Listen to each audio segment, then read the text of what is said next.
Vous semble-t-il que des fois vous avez la foi, mais votre foi ne semble pas fonctionner. Alors dans cet épisode, nous allons découvrir ensemble quelles pourraient être les raisons pour lesquelles votre foi ne fonctionne pas. Ça va être puissant, alors à tout de suite.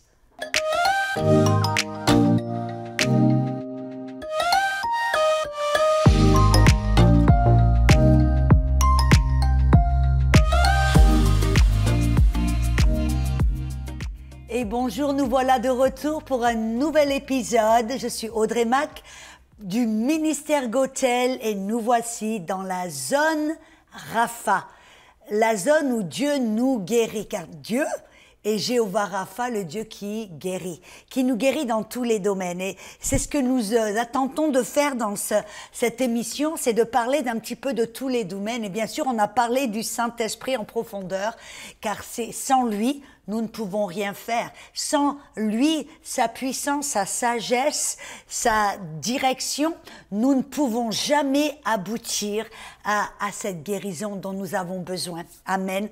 Et aujourd'hui, vous savez, souvent quand les gens ne sont pas guéris, les gens en viennent à la conclusion très vite que ce n'est peut-être pas la volonté de Dieu.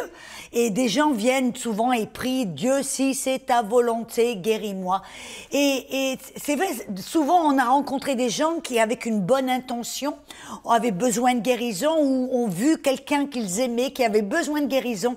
Ils ont prié, ils ont même commencé une chaîne de prière. Tout le monde a prié pour cette guérison et la personne est morte. Et tout d'un coup, les gens commencent à croire et à dire et à enseigner que la guérison n'est pas toujours la volonté de Dieu. Alors aujourd'hui, je voudrais parler de cela. Pourquoi est-ce que des fois des personnes, amen, qui peut-être ont la foi, pourquoi ne sont-elles pas guéries? Amen. On voit, il y a un verset que j'aime beaucoup. Je l'utilise souvent. Dans Matthieu chapitre 16, commençons au verset 13 jusqu'à 15, on voit quelque chose d'important là. C'est Jésus qui parle et il dit, c'est pourquoi je leur parle en parabole, parce qu'en voyant, ils ne voient pas, qu'en entendant, ils n'entendent ni ne comprennent, et pour eux s'accomplit la prophétie d'Ésaïe. Vous entendrez de vos oreilles, vous ne comprendrez point, vous regarderez de vos yeux, vous ne verrez point, car le cœur de ce peuple est devenu insensible, ils ont endurci leurs oreilles et ils ont fermé leurs yeux de peur qu'ils ne voient, de leurs yeux qu'ils n'entendent, de leurs oreilles qu'ils ne comprennent, de leur cœur qu'ils ne se convertissent, ou c'est la parole métanoïa, qu'ils changent, qu'ils aient à changer leur façon de penser et que je ne les guérisse. Là, voici, on vient de voir que Jésus nous dit, en d'autres mots, je veux guérir. Amen, car je suis venu pour détruire les œuvres du diable. Je suis venu pour faire du bien et du bien en abondance, donner la vie en abondance. C'est ce que Jésus faisait. Mais là, il avouait quelque chose. Il dit, des fois, je veux guérir et je ne peux pas. Parce qu'ils ont endurci leur cœur, fermé leurs oreilles, fermé leurs yeux. Et si seulement ils pouvaient changer leur façon de penser, je pourrais les guérir. C'est ce que Jésus a disait. Amen. Et on voit en fin de compte un autre passage. C'est une histoire dans la Bible où on voit un petit garçon qui était lunatique. Un autre évangile dit qu'il était épileptique. Et un autre évangile dit qu'il avait un démon.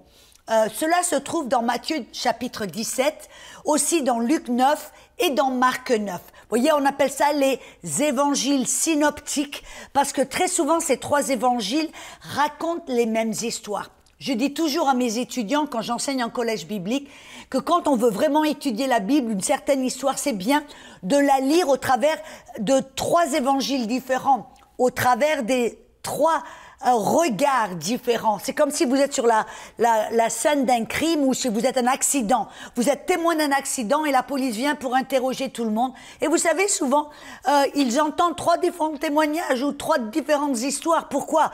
Parce que c'est vu d'un angle différent, ils ont vu des petits détails différents et leur façon de le raconter est différente. Et c'est exactement ce qui se passe dans la Bible. Amen. C'était une petite parenthèse, je crois, qui était intéressante. Donc là, dans ces trois passages, je le répète, Matthieu 17, Marc 9 et Luc 9, on voit cette histoire où là, Jésus était en fin de compte avec Pierre, Jacques et Jean sur la montagne. Il a été glorifié. Et en bas de la montagne, il y avait les 9 autres disciples. Et là, tout d'un coup, il y a une petite foule qui s'est formée, un petit groupe qui s'est formé, et il y a un papa qui leur a amené un petit garçon qui était épileptique, lunatique et qui avait un démon. Et donc, le papa a demandé aux disciples de guérir le petit garçon, et la Bible dit qu'ils n'ont pas pu le guérir. Et là, comme je le dis très souvent, vous voyez, on pourrait s'arrêter là en lisant cette histoire que les disciples n'ont pas pu guérir ce petit garçon et en venir à la conclusion, eh ben, la guérison, c'est pas toujours la volonté de Dieu. Mais là, vous voyez, pour contre-attaquer cette notion, on voit que immédiatement, quand Jésus est descendu de la montagne, le papa est venu en courant vers Jésus en disant « J'ai amené mon petit garçon vers tes disciples, ils n'ont pas pu le guérir. » C'est intéressant car Jésus s'est un peu irrité. Il s'est mis en colère, une colère sainte, n'est-ce pas? Il a dit, mais combien de temps vais-je devoir être avec vous? Combien de temps vais-je devoir vous supporter? Moi, là, sincèrement, ça me montre que Jésus avait une certaine colère sainte, une impatience. Pourquoi? Parce qu'il s'attendait à ce que ses disciples guérissent ce petit garçon. Amen. Il les avait donné toute autorité, il leur avait enseigné, appris, il les avait envoyés sur le champ de mission. Et c'est vrai qu'en fin de compte, on voit là que les disciples étaient déjà allés en mission. Ils avaient déjà guéri les maladies. Vous vous rappelez, dans Luc 9, verset 1, on voit que Jésus les a envoyés deux par deux sur le champ de mission. Et on voit plus tard dans le verset 6 et même le verset 10, on voit que là, ils étaient ébahis. Ils ont raconté à Jésus toutes les guérisons, tous les gens qui ont été libérés de démons. Et moi, je pense qu'ils avaient vraiment, ils avaient vu, ils avaient exercé le ministère, ils avaient la foi. Mais là, tout d'un coup, il y a ce petit garçon qui est épileptique ou lunatique ou a un démon, et ils ne peuvent pas, ils ne veulent rien faire. Et c'est vrai que plus tard, là, Jésus, tout d'un coup, après, leur a dit, mais combien de temps vais-je devoir être avec vous? Il a guéri le petit garçon. Vous voyez, là, ça nous montre que même si des fois, on exerce l'autorité contre la maladie ou on prie pour les malades et qu'ils ne sont pas guéris, ça ne veut pas dire que ce n'est pas la volonté de Dieu. Ça veut dire qu'il y a quelque chose quelque part qui n'a pas fonctionné. Mais la volonté de Dieu reste la même. On voit là, Jésus l'a prouvé. Mais plus tard, alors que tout d'un coup, ils sont re-rentrés dans la maison, les disciples sont allés vers Jésus en secret. Et dans Matthieu 17, verset 19, il dit, mais Jésus, pourquoi n'avons-nous pu chasser ce démon? Et alors là, Jésus leur révèle pourquoi ils n'ont pas vu la guérison, pourquoi le démon n'est pas parti, pourquoi ça n'a pas fonctionné. Et il leur dit, à cause de votre incrédulité. Et alors on voit que certains vont expliquer l'incrédulité en disant l'incrédulité c'est un manque de foi total. Et c'est vrai que souvent quand des gens viennent vers Dieu avec la foi et qui croient, qui prient et que ça ne marche pas, les gens vont aller leur dire mais tu n'as pas la foi ou tu as besoin de plus de foi et si seulement tu avais la foi. Et il y a des gens, des fois, ils se disent, mais non, mais j'ai la foi. Et ils se sentent presque accusés, condamnés, mis à part. Et ils se disent, mais ils comprennent pas. Et souvent, il y a des problèmes qui sont créés de cette manière. Et là, on voit que Jésus, l'incrédulité n'est pas un manque de foi. Vous vous rappelez, dans ce même passage, dans Luc chapitre 9, on voit là, dans Marc chapitre 9, verset 24, la même histoire. Là, quand le papa est allé vers Jésus, en lui disant, j'ai amené mon petit garçon vers tes disciples, ils n'ont pas pu le guérir. Jésus était un peu irrité, une colère sainte. Et puis, le papa est allé vers Jésus en disant, aie compassion de nous, viens à mon secours, si tu peux faire quelque chose. Et là, Jésus s'est arrêté, il a dit, si je peux. Et je pouvais entendre son intonation. Si je peux, point d'interrogation, non. Si tu peux croire, car rien n'est impossible à celui qui croit. Et vous savez ce que le papa a répondu? je crois ou j'ai la foi, mais viens au secours de mon incrédulité. Mes amis, si l'incrédulité était un manque de foi ou zéro foi, alors le papa n'aurait pas dit oui, je crois, j'ai la foi, mais j'ai aussi l'incrédulité, viens au secours de mon incrédulité. Et vous remarquez que Jésus ne l'a pas corrigé, n'a pas dit oh mais attends là c'est l'un ou l'autre, hein. Non, Jésus ne l'a pas corrigé. Pourquoi? Parce que l'incrédulité n'est pas un manque de foi. Bien sûr, il y a, et on voit, vous savez, Jésus a dit aux disciples, vous n'avez pas pu guérir ce petit garçon à cause de votre incrédulité. Et je dis non, ils avaient la foi. Rappelez-vous, Luc chapitre 9, verset 1, Jésus les envoyait sur le champ de mission. Et quand vous regardez dans Luc chapitre 9, et je vais vous le lire tout de suite, amen, dans le verset 6, alléluia, j'y arrive tout de suite, dans le verset 6, ils partirent, ils allèrent de village en village, annonçant la bonne nouvelle et opérant partout des guérisons. Donc les disciples guérissaient les malades, vous comprenez. Le verset 10, les apôtres étant de retour racontèrent à Jésus tout ce qu'ils avaient fait. Il les prit avec lui, se retira à l'écart dans un lieu solitaire. En d'autres mots, les disciples avaient prié avaient guéri les malades, avaient chassé les démons, amen, avaient fait les œuvres de Jésus. Et donc, ils avaient la foi. Vous vous rappelez, peut-être, un jour où vous avez exercé autorité, vous avez peut-être chassé un démon ou guéri un malade, et ça a marché. Comment était votre foi? À ce moment-là, j'en suis sûre, votre foi était boostée, votre foi était fortifiée. Donnez-moi les morts, je vais les ressusciter. Voyez ce que je veux dire? Quand vous avez vu une personne guérie, amen, au travers de votre ministère, ça va booster votre foi. C'est indéniable. Donc là, les apôtres, les disciples, avaient la foi. Ça, j'en suis persuadée. Mais certains vont dire, ok, peut-être que l'incrédulité n'est pas un manque de foi, mais peut-être que l'incrédulité est une petite foi, ou une toute petite foi, une foi qui est faible. Alors moi, j'aimerais vous dire non. Pourquoi? Parce que dans Matthieu 17, c'est le même passage. Rappelez-vous Matthieu 17. Amen. Jésus a dit, vous n'avez pas pu guérir ce petit garçon à cause de votre incrédulité. Et dans le verset 20, il rajoute, si vous avez de la foi comme un grain de moutarde, vous parlerez à cette montagne ou à ce mûrier, il se déplacera, rien ne vous sera impossible. Qu'est-ce que Jésus vient de déclarer? Si vous avez la foi comme un grain de moutarde. Alors un grain de moutarde, est-ce que c'est grand, énorme, puissant? Non, un grain de moutarde, c'est la graine, dans Luc, Jésus nous dit, c'est la graine la plus petite, mais qui a le potentiel de devenir un des plus grands arbres. Voyez? Donc là, Jésus nous révèle que l'incrédulité n'est pas un manque de foi et ce n'est pas une toute petite foi. Alors, sans plus tarder, qu'est-ce que l'incrédulité? Amen.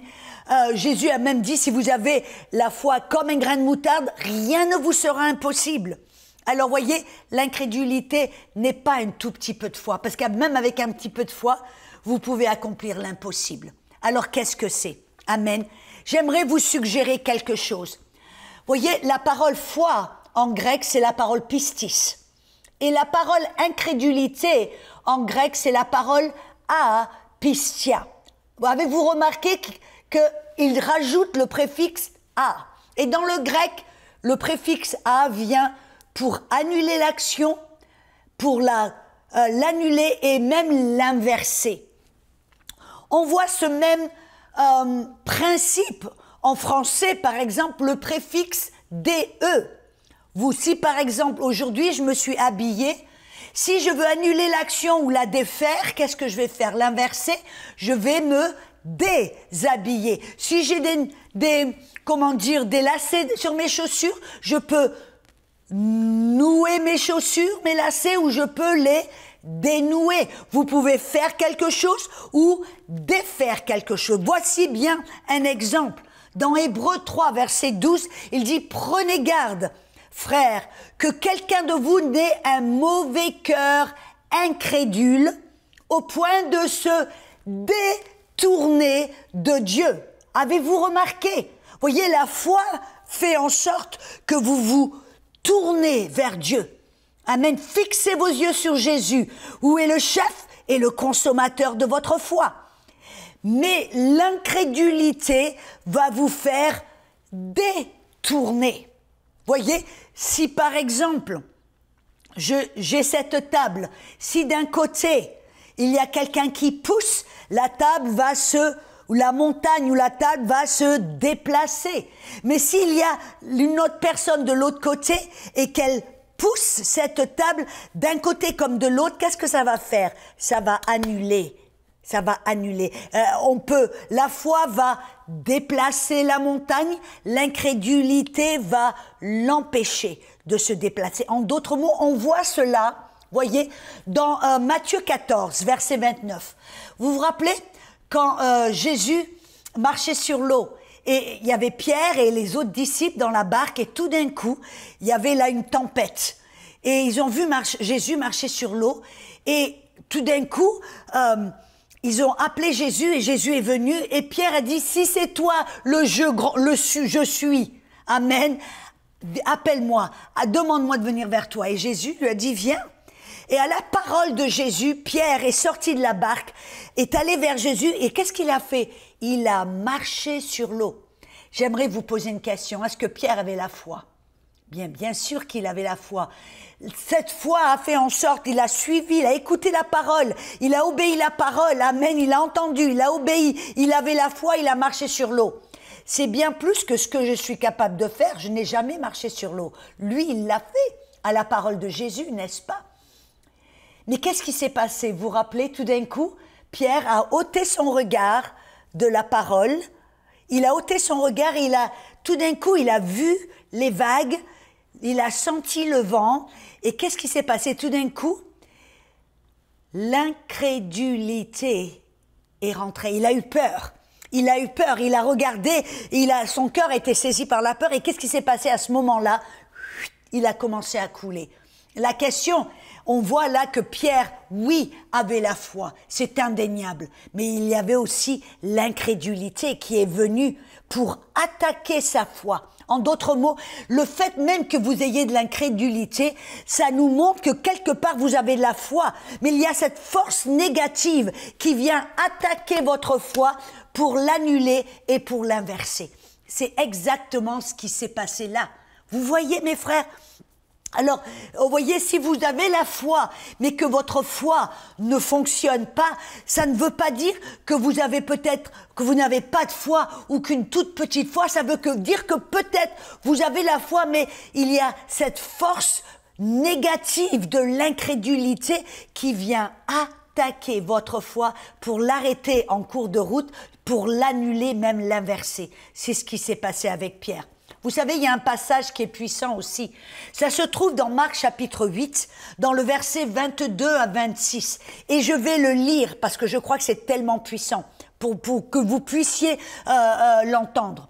Jésus était là dans la ville de Bethsaïde. Et là, tout d'un coup, on lui a amené un aveugle et on le prit pour qu'il le touche. Et ayant pris la main de l'aveugle, il le mena hors de la bourgade, hors de la ville. Puis il lui a craché sur les yeux, il posa des mains sur lui et lui demanda s'il voyait quelque chose. Alors cet homme ayant regardé dit, je vois des hommes, mais je les vois comme des arbres qui marchent. C'est intéressant, n'est-ce pas? Puis Jésus lui mit encore les mains sur les yeux et le fit regarder. Et il fut rétabli et voyait tout clairement. Puis il le renvoyait dans sa maison en disant, n'entre pas dans la ville et ne le dis à personne. En d'autres mots, ne retourne pas dans la ville et ne le dis et ne parle à personne. Non, mes amis, réfléchissez une seconde. Jésus, le Fils de Dieu, avait du boulot à faire. Il était un homme très occupé. Il était toujours face à des foules, il guérissait, il chassait les démons et les gens le poursuivaient. C'était un homme super occupé. Des fois, il n'avait pas le temps de manger ou même de se reposer. Et là, avez-vous remarqué que Jésus, là, est dans la ville de Bethsaïde et il prend le temps de prendre un homme par la main, de l'emmener hors de la ville. Et là, il impose les mains sur lui à 2 reprises. La première fois, il voyait un peu flou. Et puis après l'avoir guéri, il lui dit, surtout, ne retourne pas dans la ville de Bethsaïde et ne parle à personne. Non, pourquoi est-ce que Jésus a pris le temps de faire cela? Je vais vous le dire tout de suite. Parce que la ville de Bethsaïde était une ville remplie d'incrédulité. Donc comment le savons-nous? Vous vous rappelez dans Luc 10, 13, Jésus a annoncé, il a prononcé un jugement sur Bethsaïde et la ville de Chorazin également. Il a dit malheur à toi Chorazin, malheur à toi Bethsaïde, car si les miracles qui ont été faits parmi toi avaient été faits à Sodome et Gomorrhe, ils se seraient loin repentis et couverts de cendres. Qu'est-ce que Jésus disait là? Que la ville de Bethsaïde et la ville de Chorazin étaient des villes remplies d'incrédulité. Vous vous rendez compte là que Jésus-Christ, le Fils de Dieu, afin de pouvoir faire un miracle, afin de pouvoir guérir cet homme, il a dû le faire sortir de cette atmosphère d'incrédulité. Vous savez, cela c'est quelque chose de très puissant que la plupart des chrétiens ne voient pas ou ne comprennent pas, parce que la réaction normale quand quelqu'un, par exemple, apprend qu'ils ont le cancer, vous savez ce que la plupart des gens vont faire? Ils vont appeler tout le monde, ils vont commencer une chaîne de prière et ils s'imaginent que le plus de personnes vont prier, le plus ça va marcher. Et moi je vous dis, ben, en fin de compte, non, c'est le contraire. Parce que le plus de personnes vous avez, le plus vous courez le risque d'avoir des prières remplies d'incrédulité. Rendez-vous compte, Jésus, le Fils de Dieu, n'aurait pas pu guérir cet homme dans une ville remplie d'incrédulité. Alors si le Fils de Dieu ne peut pas guérir dans une atmosphère d'incrédulité, comment pouvons-nous croire et oser croire que nous allons pouvoir voir des résultats, des guérisons et des délivrances dans une atmosphère avec des gens qui prient dans l'incrédulité, ce qui est la plupart des gens, je dois le dire. Et vous voyez, ça me rappelle quelque chose de puissant. Quand le Saint-Esprit m'a réveillée à 1h du matin, 2 jours d'affilée, il y a à peu près 24 ans de cela, ou 24 et quelques de cela, et je me suis levée du lit, je suis allée dans mon salon, bien sûr, j'ai prié en autre langue pendant 20 à 30 minutes, je pense peut-être plus. Et après avoir prié en autre langue pour vraiment me dire, mais Seigneur, qu'est-ce qui se passe? Qu'est-ce que tu veux me dire? Et tout d'un coup, j'ai entendu le Seigneur m'a dit, il y a du cancer dans ton corps. Il est vrai que j'avais commencé à souffrir, j'avais des symptômes qui se développaient dans mon corps, des symptômes très très forts, que ce soit là près de ma hanche et dans le bas de ma colonne vertébrale. Et moi, bien sûr, je m'étais pas fait de soucis, je me suis dit, oh mais c'est rien, j'ai tiré des muscles, je sais pas. Mon mari m'a dit, non Audrey, je voudrais que tu ailles prendre un rendez-vous chez le docteur. Mais là, ce qui est important, c'est que le Saint-Esprit, non seulement m'a donné sa stratégie divine, il m'a, révélé qu'il y avait du danger et un problème. 2, il m'a donné la stratégie divine pour m'emmener vers la victoire. Mais il m'a donné des instructions précises, des instructions que je ne comprenais pas à l'époque.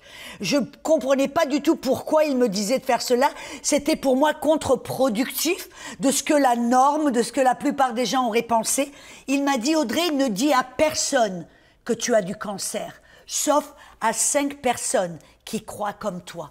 Et alors, en vérité, je vous le dis, là, tout d'un coup, j'ai obéi, j'ai dit ok, j'ai téléphoné à 5, mon mari était une des 5 personnes, à 4 autres personnes qui, je savais, étaient des personnes de foi. Et je leur ai dit, ne priez pas pour moi, je sais que j'ai reçu la guérison déjà, mais réjouissez-vous, rendez grâce au Seigneur que je suis déjà guérie. Amen.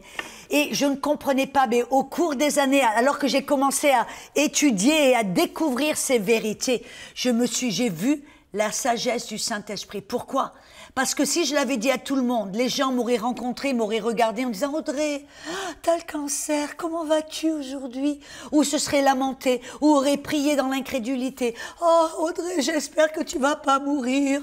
Oh Audrey, et si t'étais pas guérie ?» Et commencer à prier dans l'incrédulité et me demander comment j'allais toutes les 5 minutes.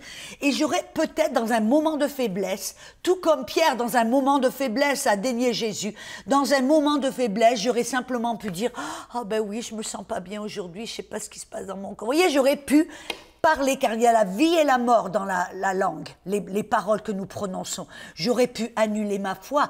Voyez, c'est pour cela que Dieu a lié la langue de Zacharie quand l'ange Gabriel lui est apparu dans le temple et qu'il ne croyait pas que Dieu est un Dieu de miracle, que Dieu pouvait rendre sa femme enceinte. Il n'a pas cru. Et Dieu a dit, l'ange a dit, je vais devoir te fermer la bouche afin de ne pas arrêter le miracle que Dieu a prévu. C'était l'amour de Dieu en fin de compte, la miséricorde de Dieu. Donc nous voyons là que l'incrédulité, ce n'est pas un manque de foi ou une petite foi, c'est une force négative qui va attaquer votre foi pour l'annuler, même en faire en sorte que vous vous détourniez, amen, même de Dieu.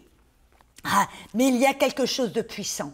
Et là, Jésus, il continue, dans Matthieu 17, verset 21, il dit « Mais cette sorte ne sort que par le jeûne et la prière. » Cette sorte. Il y a, je pense, dans la Louis II, il dit « Cette sorte de démon ne sort que par le jeûne et la prière. » Moi, j'aime bien, dans ma Bible en anglais, la New King James, les traducteurs, ceux qui ont traduit les textes originaux pour les mettre en français ou en anglais courant pour la King James, ont eu l'intégrité quand ils rajoutaient des paroles qu'ils pensaient être nécessaires ou des paroles qu'ils rajoutaient selon leur bonne opinion, ils mettaient ces paroles en italique. Et dans la King James, quand un mot a été rajouté qui n'est pas dans les textes originaux, cette parole est en italique. Bien sûr, vous voyez là où je veux aller. Dans la King James, il dit « Cette sorte de démon est en italique ». Ça nous signale que ce parole de démon n'est pas dans les textes originaux. Là, Jésus dit « Non, à cause de votre incrédulité. » Mais cette sorte ne sort que par le jeûne et la prière. Pourrais-je vous suggérer que là, Jésus ne parle pas d'une sorte de démon qui ne va sortir que par le jeûne et la prière? Mais Jésus, là, parce qu'après tout, réfléchissez une petite seconde. Ça voudrait dire qu'il y a une sorte de démon qui est bien plus puissant que le nom de Jésus. Que ce genre de démon, pour sortir, a besoin de votre aide. Amen, il a besoin de vos œuvres, il a besoin que vous jeûniez, que vous priez, que vous mettiez de la pression sur les démons. Non, ce n'est pas ce que Jésus voit. Parce que Jésus, dans Luc 9, verset 1, il a dit « Je vous donne toute autorité sur toute la puissance du diable. Et rien ne vous nuira. » Point à la ligne. Amen. Là, Jésus ne voulait pas dire qu'il y avait un démon qui était plus puissant que le nom de Jésus, mais il voulait dire qu'il y avait une sorte d'incrédulité qui a empêché les disciples de chasser ce démon, de guérir ce petit garçon. Alors, dans l'épisode suivant, nous allons découvrir quelle sorte d'incrédulité, quelles sont les différentes sortes d'incrédulité, parce que c'est ce que Jésus dit, cette sorte. Il y a une sorte qui vous a empêché de guérir le garçon, ça veut dire qu'il y en a plusieurs sortes. Alors, nous allons découvrir dans l'épisode prochain quelles sont ces sortes d'incrédulité qui peuvent vous empêcher d'être guéri ou de voir la manifestation de votre guérison ou de votre autorité. Amen. On se retrouve bientôt. À tout de suite.